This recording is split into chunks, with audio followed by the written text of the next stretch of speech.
So as I'm disassembling the new replacement front PDL, or the front differential, the RE474, it's an International Dana 46,000 pound axle.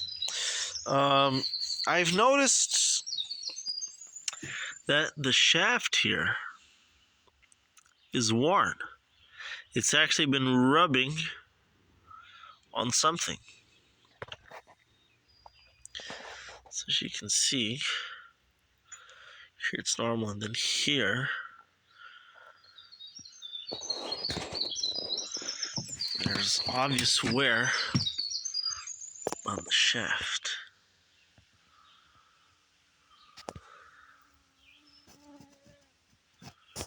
Here as well.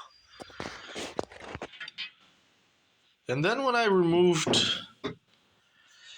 the actual power divider lockout small differential, I noticed the same thing. I noticed more wear on it. So as you can see, the cage itself is really worn out over here. You can see that. So here's normal. Nice and smooth. And here, as you can see, it's very worn out. And on the PDL housing itself, again, all around it's good except for there. So you can see the heavy rubbing marks there. So obviously this goes inside there, so obviously this part has been rubbing on the housing there. So that's really bad. I'm trying to replace a part and it's got pretty much the same problem that I had before. So I wonder, this is a pretty good indication that the same thing was happening to my PDL. I wonder, this must be a common problem, common manufacturer defect, because you get two random axles and both of them have the same problem. Just shows you how lucky I am. But this one, at least it's still working. There's no broken bits inside, but it's gonna, if I just put it in the way it is, I'm gonna ruin it. Just the same thing is gonna happen again. I'm not too sure why this is happening, but I noticed that the snap ring here is off. As you can see, it's not seated properly. And the inside here actually moves around. So supposedly that movement causes, there's obviously a misalignment problem here.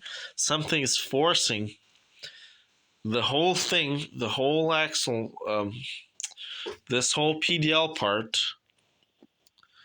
the small differential, it's forcing the small differential sideways.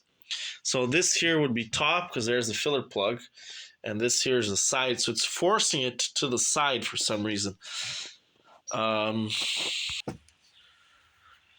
the other thing I noticed here is that this broke at some point and somebody repaired it. Not too sure what this part is called, but as you can see there, they welded it up and then grinded it. So obviously there were problems already with this front PDL, and I've been trying to repair my front PDL, and the parts that I got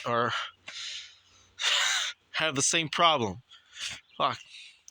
That's the problem that you get when you buy stuff from the junkyard. It's it's the same age, it's the same model, usually has the same problems, and sometimes you get the same problems, which is my case because I'm so lucky. Now, the only thing that makes sense that pushes up and misaligns the differential is the shaft here. And the shaft goes through, you can see, to the yoke on the other side of the differential, on the back side of the differential. And that in turn connects to a drive shaft, a short drive shaft that connects to the rear differential. Like that.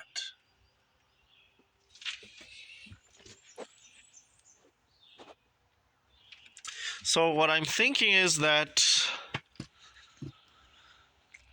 either from wear and tear or for whatever reason, these differentials are misaligned and there wasn't enough. The drive shaft yokes should fix misalignment. So if it's out of an angle, the drive shaft yoke should fix that. But I guess at some point it went to too much of an angle and it actually forced the whole end of that shaft downwards and then pushed this to the side. Actually, that doesn't make sense, right? Well, if it was like that, it would wear it out all around, so I think my theory is wrong. So somehow this is installed misaligned, because if it's rubbing only on one side, it must be having some movement on the inside so that it goes like this instead of going in a circle. It rotates in a off center. So it's got to be something with alignment here. I don't know. That's a very strange. I'm gonna have to do some studying about this, but funny thing on my PDL, the shaft isn't worn like on this one. So we're definitely gonna have to figure this out because I really don't want this to happen again. So I'm gonna have to figure out how to align this, search up a manual online, see what they have for alignment and specs, and see if we can fix this problem. But it must be something common, or either it's something really common or I have extreme bad luck, or maybe it's just both. Just for comparison, that part number there is 4827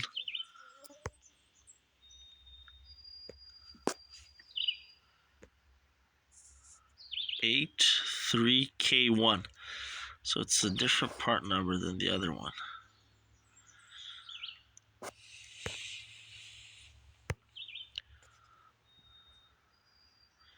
Four eight two seven 83K1. And on the one that was on the truck, it's 482783C1. So I'm not sure what the K and the C stands for, but that's the only difference in the part numbers. One is a K and the other one is a C. The other thing I noticed is that the materials of the housing are different. So this one is cast or forged, and this one is I think it's called billet steel, but it's just regular steel.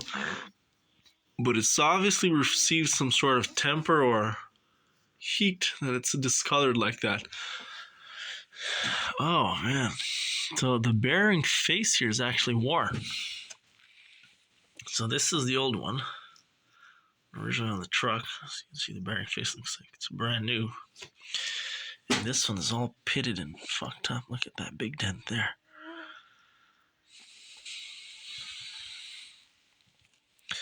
I wonder if there's maybe not over tightened, but I know this thing has spacers, gaskets like that. You have to get them the correct thickness. I wonder if there's something like that, supposed to be something like that here, get the right torque and distance, the correct clearance. And that's why it's actually getting a problem here. So we're gonna have to kind of Frankenstein this, but I'm gonna have to tear these open completely. But we can obviously use the bearing from this one onto this one, as long as the interface is good. Or maybe I can buy a whole replacement bearing, but probably not. Probably that's what I'm gonna do. And as long as there's not too much wear, I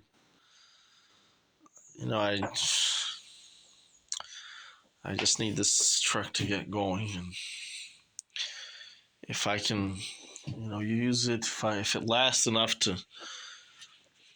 for what I need it to do here, that's great. Obviously, if I can get it to last decades, that would be better. I'm gonna go for that.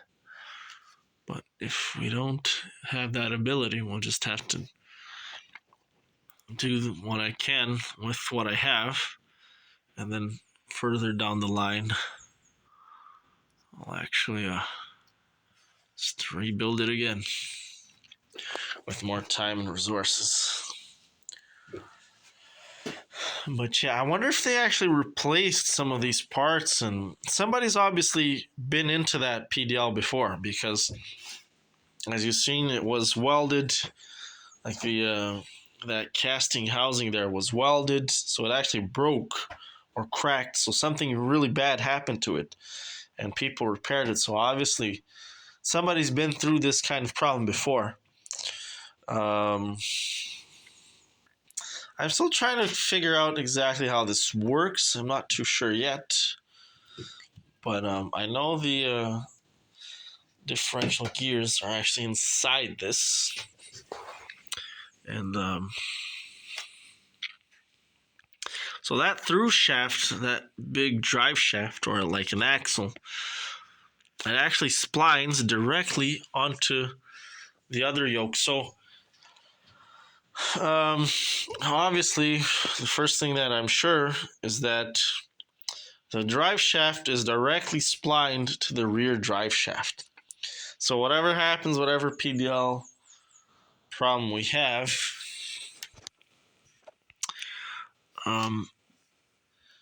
it should still spin the rear axle. I guess that's really odd. My problem was that the rear axle wasn't spinning. Maybe it's not directly splined there. It just looks like it. Does look like it's directly splined there. Maybe it isn't. You know what? Probably it isn't. So sorry. I take that back. I'm not going to say anything about that. I just disassemble the whole thing and see what it looks like inside. Study it, inspect it, clean it. Because I got to make sure. It's just one little, piece of steel like that gets in there and fucks everything up. So the bearing face here is nice and shiny, nice and clean, like a mirror. That's really good. Let's see. Maybe I can get just this half. I can look for this part. Just place this part too. All right, we'll see what happens here.